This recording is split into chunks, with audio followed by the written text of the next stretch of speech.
जय संविधान, जय भीम, महात्मा गांधी की जय, गोडसे मुर्दाबाद। देखिए, जब भी कार्यक्रम आप देखते होंगे, टीवी प्रोग्राम देखते होंगे, वीडियोस देखते होंगे, भारतीय जनता पार्टी के जो प्रवक्ता आते हैं वो केवल एक उनके पास डिफेंस का मोड होता है और एग्रेशन का मोड होता है। वो हमेशा कहते हैं कि जब आप लोग पहलगांव की बात करते हैं, जब आप पुलवामा की बात करते हैं, तो आप 26/11 की बात क्यों नहीं करते। वो ये भी कहते हैं कि 26/11 के बाद कांग्रेस की सरकार ने, मनमोहन सिंह जी ने सर्जिकल स्ट्राइक क्यों नहीं की।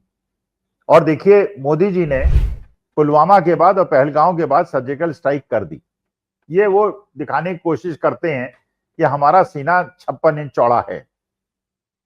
अब जरा मूलभूत अंतर समझने का प्रयास कीजिए 26/11 का और पहलगांव और पुलवामा का।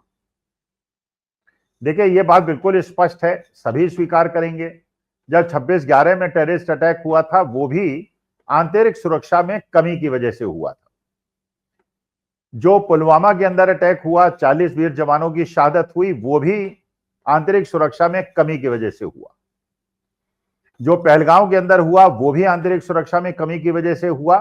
और तीनों जगह पे कारण सेम है कि हमारे इंटरनल सिक्योरिटी में कमी थी। लेकिन 26/11 को और पुलवामा को और पहलगांव को जरा अलग अलग कंपेयर किया जाए। पहला,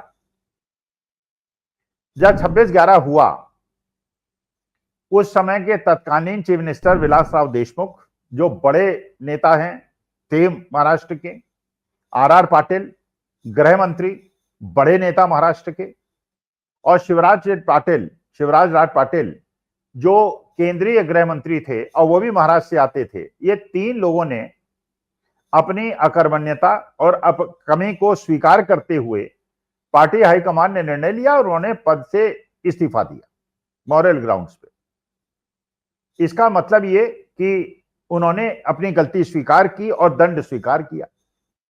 तो पहला अंतर अगर आप 26/11 का देखेंगे और पहलगांव और पुलवामा में आप देखेंगे, क्या जब ये दोनों कांड हुए और 40 लोगों की शहादत पुलवामा में हुई और 26 लोगों की शहादत पहलगांव में हुई, क्या किसी ने रिजिग्नेशन दिया, मॉरल ग्राउंड्स पर रिजिग्नेशन दिया, या एग्रेशन पे आगे बढ़ के हर चीज के लिए कांग्रेस को और पंडित जवाहरलाल नेहरू को और टीपू सुल्तान हैदर अली को दोषी नहीं बताया गया?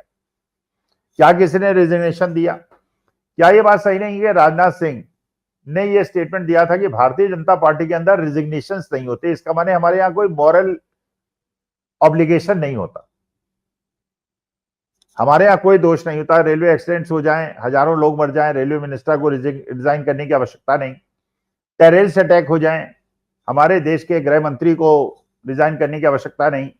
नोटबंदी फेल हो जाए, गरीब लोग परेशान हो जाएं, ब्लैक मनी व्हाइट में कन्वर्ट हो जाए, लेकिन वित्त मंत्री का इस्तीफा नहीं, एक्सटर्नल अफेयर मिनिस्टर का इस्तीफा नहीं। जबकि ये जो पहलगांव के अंदर हुआ उसके बाद ऐसा लगा कि हमारा भारतवर्ष तो बिल्कुल अलग थलग पड़ गया, सब लोग पाकिस्तान के साथ खड़े हैं, वर्ल्ड बैंक भी लोन दे रहा है, IMF भी लोन दे रहा है, अमेरिका भी, डोनाल्ड ट्रंप का परिवार उनसे क्रिप्टो करेंसी का वो कर रहा है, चीन उनके साथ खड़ा है, तालिबान भी उनसे कांटेक्ट में है, और तुर्की भी उनके साथ खड़ा हुआ है, अजरबैजान भी उनके साथ खड़ा हुआ, हमारे साथ कोई नहीं खड़ा हुआ।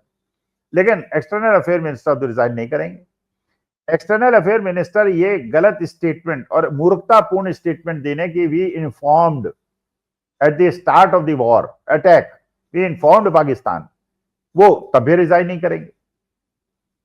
जब शशि थरूर साहब को डेलीगेशन में भेजा गया और शशि थरूर साहब ने विदेश में जाके स्टेटमेंट दिया कि जब माननीय मोदी जी ने पाकिस्तान की यात्रा की थी और नवाज शरीफ की पौत्री की शादी में जाके उन्होंने बिरयानी खाई थी, तो उसके 1 महीने के बाद ही पठानकोट अटैक हुआ था। और ये शशि थरूर ने बताया, जब पठानकोट अटैक हुआ तो उसके बाद मोदी जी ने पर्सनली नवाज शरीफ को फोन करके कहा कि ISI की टीम भेजिए, अपनी टीम भेजिए और लेट अस जॉइंटली इंक्वायर। और ये पहली बार हिंदुस्तान के इतिहास में हुआ कि पाकिस्तान को हमने इंटरनल इंक्वायरी में इन्वॉल्व किया, और जो स्वाभाविक था, पाकिस्तान ने अपने को पाक दामन साहब सिद्ध कर दिया। 26/11 में सर्जिकल स्ट्राइक की आवश्यकता इसलिए नहीं थी कि क्योंकि भाई देखिए, सर्जिकल स्ट्राइक हो तो टेररिस्ट बने, आपने देखा पाकिस्तान के अंदर जो सर्जिकल स्ट्राइक इस बार हुई पहलगांव घटना के बाद, जिसको ऑपरेशन सिंदूर का नाम दिया गया, उसमें टेररिस्ट के रिलेशंस मरे, उनके परिवार के लोग मरे।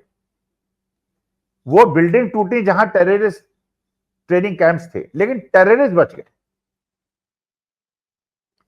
तो हमारा जो देश, जो एयरफोर्स को टास्क दिया गया, एयरफोर्स ने पूरा कर दिया, उन्होंने तोड़ दिया, मार दिया। उन्हें इनाम मिलना चाहिए, उन्हें प्रशंसा मिलनी चाहिए, इसलिए कि जो टास्क दिया गया। लेकिन एक्सटर्नल अफेयर मिनिस्टर ने अगर फोन करके काउंटर पार्ट को बताया कि we are attacking your terrorist camps but don't take it as a war, इसका मतलब तो टेररिस्ट भाग गए और मेन जो पर्पस था वो पूरा नहीं हुआ। एयरफोर्स की कमजोरी से नहीं, आपकी कमजोरी से। तो उसके बाद अमित शाह साहब जो पुंछ में जाके बोल रहे हैं, जिसा हमने तो केवल उनके टेररिस्ट अटैक पे अटैक किया, उन्होंने हमारे इनोसेंट्स लोगों को, भारत के इतिहास में पहली बार ऐसा हुआ कि हमारे इनोसेंट्स को मारा। अरे तो आपकी कमजोरी है, उनकी हिम्मत कैसे हुई हमारे निरीह लोगों को पुंछ के अंदर मारने की। तो जो 26/11 को हुआ, उसके बाद सर्जिकल स्ट्राइक की आवश्यकता इसलिए नहीं थी कि पूरे विश्व ने मान लिया था कि पाकिस्तान टेररिस्ट स्टेट है, क्योंकि जो लोग मारे गए और जो पकड़ा गया कसाब और 4 साल के कानूनी प्रक्रिया के बाद प्रूव हुआ कि वो टेररिस्ट था और उसको फांसी पे चढ़ाया गया, तो वर्ड न्यू। लेकिन पहलगांव और पुलवामा के अंदर तो आपने जांच ही नहीं कराई। 6 साल हो गए हैं पुलवामा अटैक हुए, 40 वीर जवानों की शहादत के बाद आज तक हमको नहीं पता चला कि किसकी कमी की वजह से वो हुआ। जांच बिठाई नहीं आपने, जांच क्यों नहीं बिठाई, यही बहुत बड़ा प्रश्न चिन्ह है।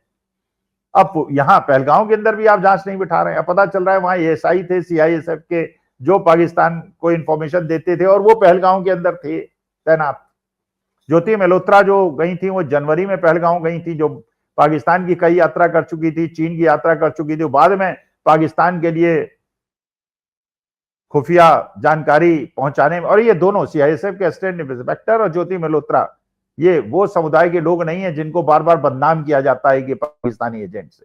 ये वो लोग हैं जो कि क्लेम करते हैं कि वो भारतीय जनता पार्टी के अच्छे कार्यकर्ता हैं। तो 26/11 में सुरक्षा चूक की वजह से मंत्रियों को दंड मिला, उन्होंने रिजाइन किया। पहलगांव पुलवामा में कोई रिजिग्नेशन नहीं हुआ। बिना जांच कराए आपने सारे कार्रवाई कर दी, और उसके बाद फिर ऑपरेशन सिंदूर नाम दे दिया उसको। ऑपरेशन सिंदूर नाम क्यों दिया, ये बात समझ में नहीं आई। फिर एक नया कार्यक्रम का प्रोपेगेंडा हुआ कि महिलाओं को सिंदूर बांटा जाएगा। फिर जब प्रतिक्रिया हुई देशवासियों की तरफ से, सनातनियों की तरफ से, ये भाई महिलाओं को तो सिंदूर उनके पति देते हैं, ससुराल वाले देते हैं, ये पराये लोग आके कैसे सिंदूर बांटेंगे, उनकी तो पिटाई हो जाएगी। तो कह दिया ये सब फेक न्यूज थी। तो इसलिए 26/11, अच्छा फिर जनरल जैनी को सुनिए आप, वो भी बहुत सारे मीडियाज में आए और बड़े प्रखर वक्ता भी हैं। वो कह रहे हैं कि हमारे जमाने में भी सर्जिकल स्ट्राइक्स हुई हैं। उन्होंने कह रहे हैं खुद 3 सर्जिकल स्ट्राइक की हैं, लेकिन उस जमाने में सर्जिकल स्ट्राइक नहीं कहा जाता था उसको क्रॉस बॉर्डर एक्ट कहा जाता था। अब उसका नाम बदल दिया सर्जिकल स्ट्राइक। और सर्जिकल स्ट्राइक की नहीं, अरे यार सर्जिकल स्ट्राइक की, लेकिन नाम उसका दूसरा था, और अब नाम केवल बदल गया। अब इसको सर्जिकल स्ट्राइक करके क्लेम करने लगे कि हमने घुस के मारा। अरे इस प्रश्न का भी जवाब कोई नहीं दे रहा है कि राफेल गिरे या नहीं गिरे। सुब्रमण्यम स्वामी कह रहे हैं भाई केस कीजिए उनके ऊपर, लीगल प्रोसीडिंग्स बनाइए, क्यों देश को बदनाम कर रहे हैं। वो कह रहे हैं कि राफेल गिरे,